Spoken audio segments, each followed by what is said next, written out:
You may remember the story of Nasruddin smuggling donkeys. Well, there are a lot of tales of Nasruddin, and a lot of them have donkeys. There was the time he decided he wanted to be a donkey merchant. And so he showed up at the marketplace, and he had a beautiful donkey, a 30 gold piece donkey. And someone walked up to him and said, "Are you selling that donkey?" And he said, "I am." And they said, "How much do you want?" He says, 10 gold pieces. And they were surprised. They quickly paid the 10 gold pieces and left before he changed his mind. The next time he came to the market, again he had a beautiful 30 gold piece donkey. And again he sold it for 10 gold pieces. Week after week he did this, until finally his competition, a rich donkey merchant, came up to him and said, "Nasruddin, how are you doing this?" He says, "I raise donkeys for a living, and I have so much influence and power, I can get their food for free from the peasants around me. And I have servants to do all the care and keeping, and I don't have to pay them at all. And yet still with all of that, there's no way I could come close to meeting your price. How do you do it?" And Nasruddin says, "You steal the food. You steal the labor. I simply steal the donkeys." There's another story of a donkey. This time Nasruddin is on that donkey. And he's riding down the road, and all of a sudden something spooked that donkey, and it took off. And it was running as fast as it could run, and Nasruddin was holding on for dear life. And as he ran by some people, they yelled, "Nasruddin, where are you going so fast?" And he said, "I don't know, ask the donkey." Donkeys, would it tell you the truth? There was the time a man came to the door and knocked, and Nasruddin answered the door, and the man said, "Nasruddin, can I borrow your donkey?" And Nasruddin says, "I sold my donkey." But right then, behind the house, the donkey brayed. And the man looked at Nasruddin and said, "The donkey says otherwise." And Nasruddin says, "Who are you going to believe, a donkey or a mullah?" Nasruddin went collecting once, knocking door to door to door. And he came to the house of a wealthy man, and he knocked, and the woman who was the servant opened, and he says, "I'm collecting for the charity. Is the master of the house home?" And she said, "No, he isn't."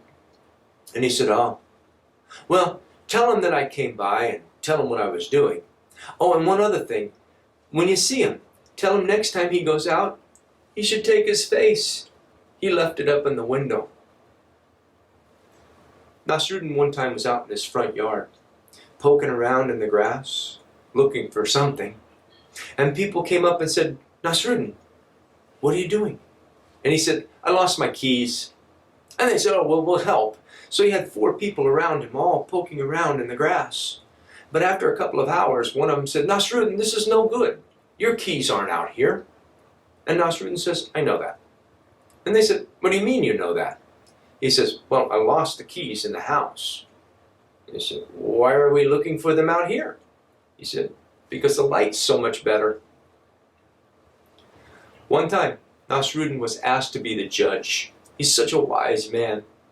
And a woman came to him with a particularly interesting case. She had a son who ate far too much sugar. And she wanted the judge to order him to stop eating sugar because he was bankrupting her. And then Nasruddin listened to the case and he said, "This is a hard one. Come back in a week." So she came back with her son a week later, and Nasruddin says, "I'll need another week." So she comes back another week later with her son, and Nasruddin says, "I'm still not ready. One more week." She came back at the end of the 3rd week, and he said, "I've made my decision." And he turned to the son and he said, "No more than a half teaspoon of sugar per day. That's the order."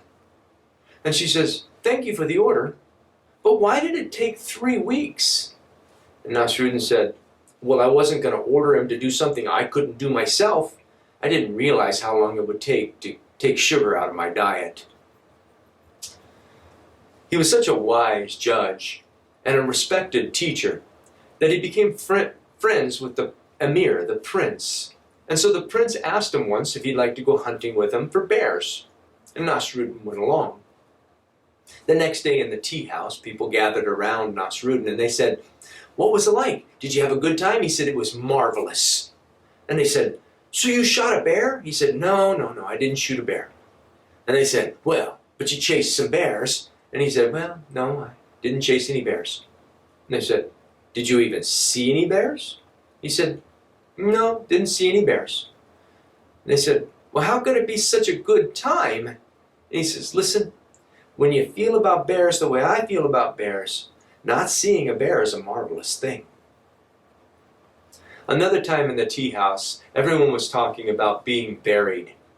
And Nasruddin says, you know, when I'm buried, I want to be buried head down. And they said, why would you ever want to do that?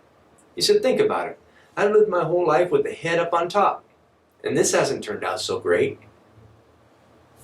Well, there really was a Nasruddin, and he lived in Turkey, and his tomb is there in Turkey, and you can go and visit the tomb. And the tomb has a beautiful door, big sturdy wooden door, and a majestic lock. No one would ever be able to enter that door and go into Nasruddin's tomb.